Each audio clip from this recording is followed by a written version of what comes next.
Halo, selamat datang di YouTube saya. Kali ini saya akan membahas mengenai pengertian saham, bagaimana ciri-ciri saham, dan perhitungan saham. Tapi pertama-tama saya mau memperkenalkan diri terlebih dahulu. Perkenalkan, nama saya Yasinta dari Universitas Dian Nusantara, jurusan Ekonomi dan Bisnis. Baik, mari kita mulai saja. Saham ialah surat bernilai sebagai indikasi kepemilikan individu ataupun badan mengenai suatu perusahaan. Pengertian lain dari saham ialah suatu bernilai yang dikeluarkan oleh perusahaan berwujud perseroan terbatas ataupun emiten. Saham merupakan modal awal yang harus dimiliki atau diperlukan sebelum seseorang mulai memasuki dunia investasi saham. Adapun jenis-jenis saham, yaitu yang pertama, saham biasa atau common stock. Saham biasa ialah pemilik perusahaan sesungguhnya. Mereka menyanggupi bahaya dan mendapati laba. Saat keadaan perusahaan merosot, maka mereka tidak bisa mendapati dividen. Namun sebaliknya, apabila keadaan perusahaan baik, maka mereka akan mendapati dividen yang sangat besar, bahkan juga mendapati saham tambahan.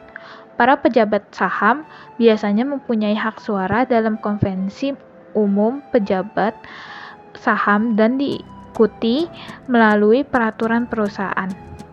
Jenis saham kedua yaitu saham preferen. Saham preferen merupakan surat berharga yang dijual oleh perusahaan dengan menunjukkan nilai nominal dalam bentuk rupiah, dolar, yen, dan sebagainya yang dapat memberi perkembangannya berupa pendapatan yang tetap dalam bentuk dividen yang akan diterima setiap 3 bulan.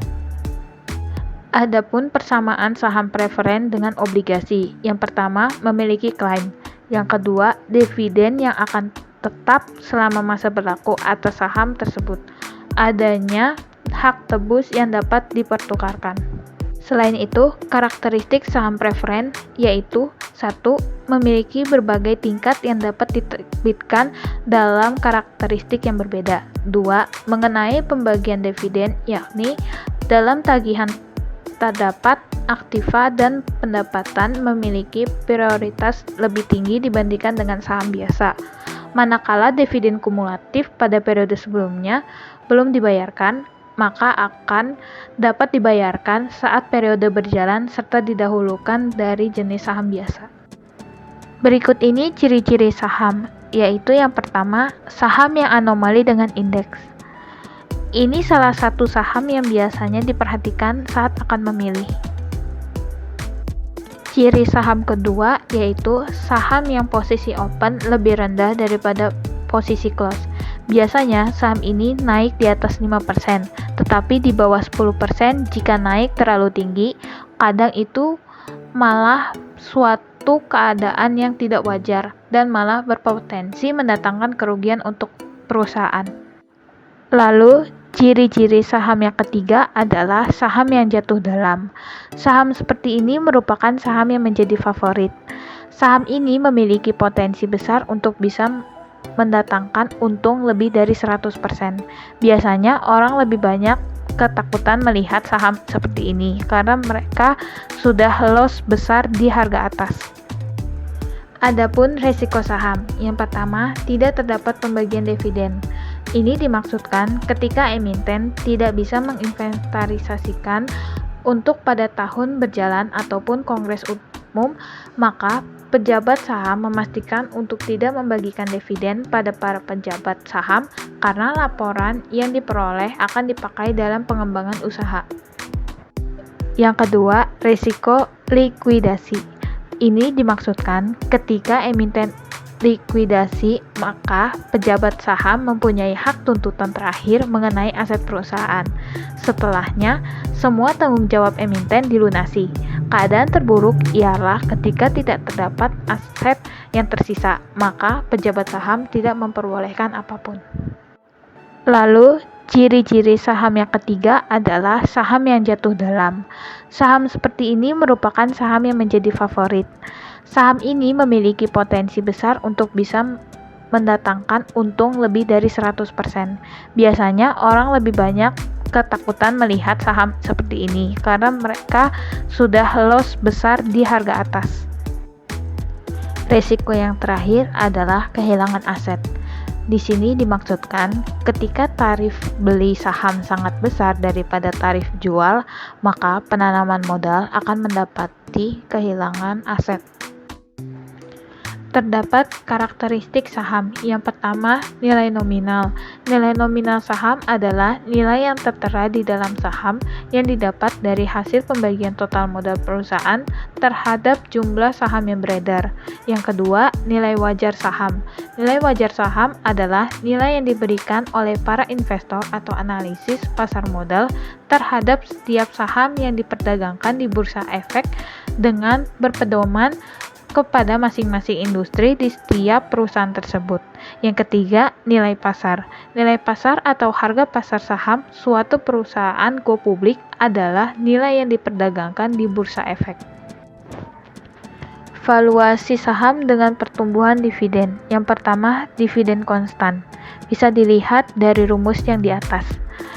Contoh perhitungan, PT ABC diharapkan membayar dividen 500 setiap kuartal dan return yang diharapkan 10%. Berapa harga saham tersebut? Jawab, hasil return per kuartal yaitu 10% dibagi 4 dengan hasil 2,5%. Dividen atau kuartal yaitu 500, harga saham 500 dibagi dengan hasil yaitu 2,5% yaitu 20.000. Dengan demikian, bila saham emiten tersebut dijual di atas 20.000, maka ditolak karena harga maksimum untuk dijual yaitu 20.000. Yang kedua adalah pertumbuhan dividen konstan. Bisa dilihat rumusnya sebagai berikut. Contoh perhitungan, PT ABC baru saja membayar dividen sebesar Rp500 per saham. Diharapkan besarnya dividen tersebut akan meningkat sebesar 2% setiap tahun. Jika pasar menghendaki return sebesar 15%, berapa harga saham tersebut akan ditawarkan? Jawabannya, D1 sama dengan DO dalam kurung 1 ditambah 2%, yaitu Rp500 dikali 1,02 dengan hasil Rp510. Untuk PO yaitu D1 dibagi R atau return dikurang G atau growth dengan hasil D1 dibagi 15% dikurang 2% dengan hasil 3.920.000.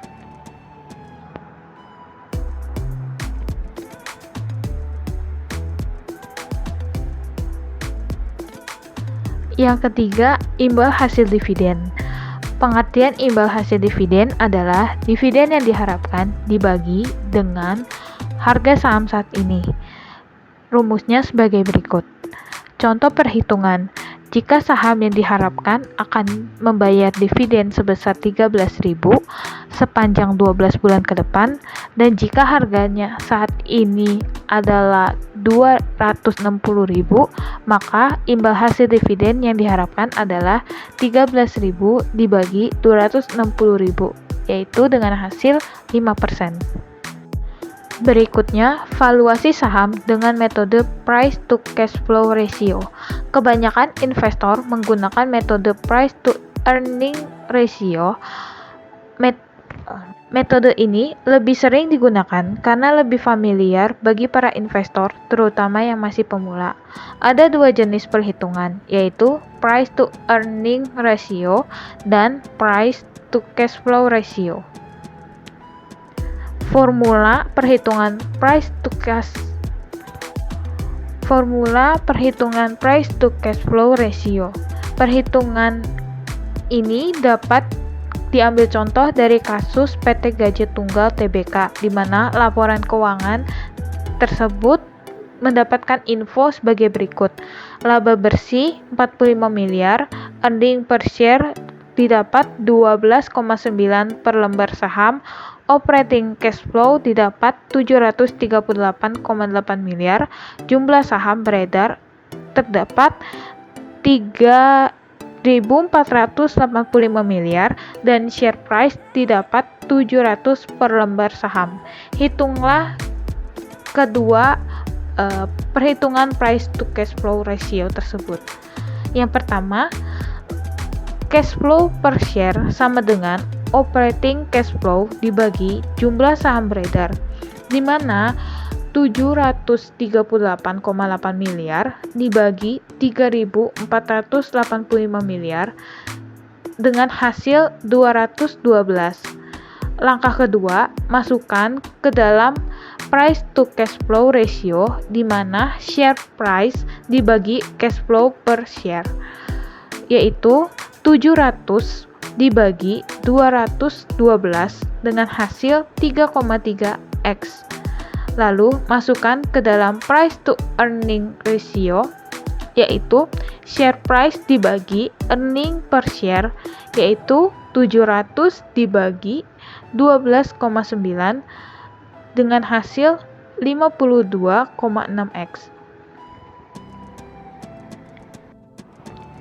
Sekian video kali ini. Mohon maaf jika ada kesalahan kata atau ucapan. Terima kasih atas perhatiannya.